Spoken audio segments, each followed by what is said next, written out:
You've felt it before. That fire rising in your lower belly. That instinct you couldn't explain. That strange connection between your lust and your intuition.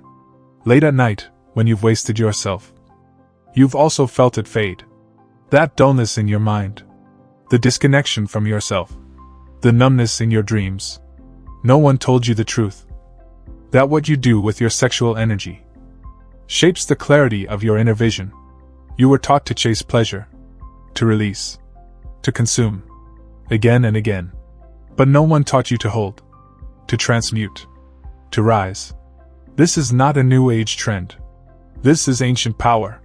What you're about to hear will not just change how you feel. It will change how you see. Sexual energy isn't dirty. It's divine. It's the first thing created inside you. It made your body. It drives your hunger, your dreams, your creations. This energy is not just for sex. It's for transformation. When you waste it, you dim your light. But when you retain it, you begin to vibrate on a different frequency. You attract differently. You speak with depth. You feel more, not less. Every spiritual culture knew this. In Taoism, it's called Jing, the essence of life. In Tantra, it's Shakti, the creative goddess energy. In yogic science, it's Ajas, the energy stored through celibacy and channeling. Even in Christianity, it's the mystery of divine restraint that gives rise to prophecy. Retention isn't a prison. It's a ritual. It builds power, until that power becomes vision. You live in a world designed to blind you. Everything is stimulation. Flashing images. Porn at your fingertips. Fake intimacy on a screen. False confidence in a comment. You're bombarded with lust, yet told to suppress your desire. No one taught you that desire is a compass. But when left unconscious, it becomes addiction. And addiction is the graveyard of intuition. Every release without purpose is like taking a match and throwing it into the wind. A man who cannot hold his fire cannot light the path ahead. Your vision is not lost. It's been buried under overstimulation. Retention peels back the fog. And what's revealed is yourself. Let's speak truth. Your third eye is not superstition. It's the seat of inner knowing. Science calls it the pineal gland. Spirituality calls it Ajna chakra. It is your inner oracle. The silent voice behind the noise. The place where your mind meets your soul. When active, the third eye reveals patterns in people. Insights without logic. Dreams rich with symbols. A feeling of knowing before it happens. And perhaps most importantly, clarity about your path. But it is starved by overstimulation. It cannot thrive in a body that leaks its essence. Retention is not about fear of sex. It's about the alchemy of sex. It's the difference between burning wood and turning it into gold. Let's get practical. When you retain, your energy accumulates. And it doesn't just sit there. It begins to rise. This is the sacred journey of Kundalini. The coiled energy at the base of your spine. When activated through breath, movement, and discipline, it travels upward. 1. From the root, survival. 2. Through the sacral, pleasure. 3. Into the solar plexus, will. 4. Through the heart, connection. 5.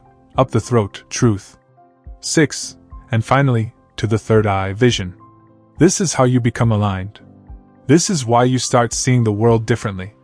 Not because the world changed, but because you did.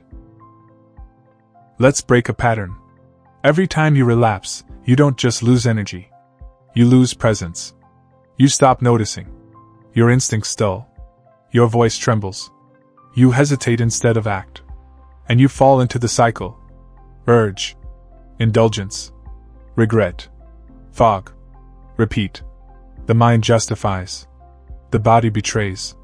The spirit dims. You become disconnected from inner guidance. Retention stops this cycle cold. It resets your inner compass. It brings you back into alignment with your higher self. This is not repression. This is liberation. Discipline isn't a punishment. It's a doorway. Here's how you walk through it. Sunrise silence. 10 minutes of stillness facing the sun. Let light enter your pineal gland. Breath of fire, Kapalabhati, cleanse your energy. Stimulate upward flow. Sacred journaling. Record your dreams and insights. The unconscious will begin to speak. Third eye focus. Meditate with attention between your brows. Feel it pulse. Cold showers plus grounding. Shock your body into presence. Ground your energy. Creative action. Channel your attention into writing, building, creating. These aren't chores. These are keys. Each one strengthens your vessel, so the light can stay inside you. If you're walking this path, you'll know it not just by how you feel, but by what you begin to see. Vivid dreams that feel like messages. Gut instincts that prove true. A sense of inner calm even in chaos. Eyes that pierce through people's masks. Animal magnetism, not because you chase, but because you radiate. A stillness in your heart that no screen or sensation can shake. You no longer need validation. You become self-directed. Your inner voice speaks louder than the world's noise. This is the third eye. Awake. Alive. Lit by your own fire. So now the choice is yours. Do you go back? Back to empty pleasure. Back to the numb scroll. Back to a foggy mind and a shaky soul? Or do you rise? Rise into clarity. Rise into mastery. Rise into the version of you who sees. This path isn't easy, but it's yours. And every day you retain, every moment you transmute, every breath you bring upward, you remember, you are not blind. You were just misdirected. And now, your sight returns. Your third eye doesn't just open. It remembers. And in that remembering, you finally see the truth of who you are. You are not lustful. You are not broken. You are the seer. You are the warrior. You are the light. Hold your energy, and you will hold your destiny.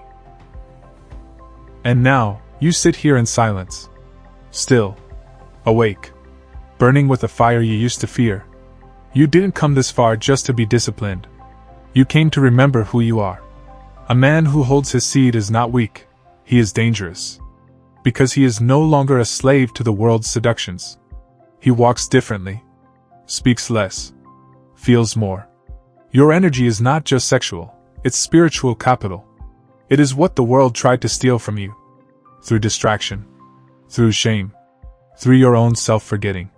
But you've returned. You now understand. Your lust was never the enemy. It was the untamed dragon guarding your inner temple. And the third eye? It was never closed. Just clouded by the fog of your own waste. And now, it sees. So go forward. Not as the man who chases women, or pleasure, or validation. But as the man who stands rooted in himself. Magnetic. Silent. Fierce. Because the man who masters his energy awakens his vision. And the man who awakens his vision is no longer led by the world. He leads it. You are no longer blind. You are no longer lost. You are the seer. And now, the world sees you too.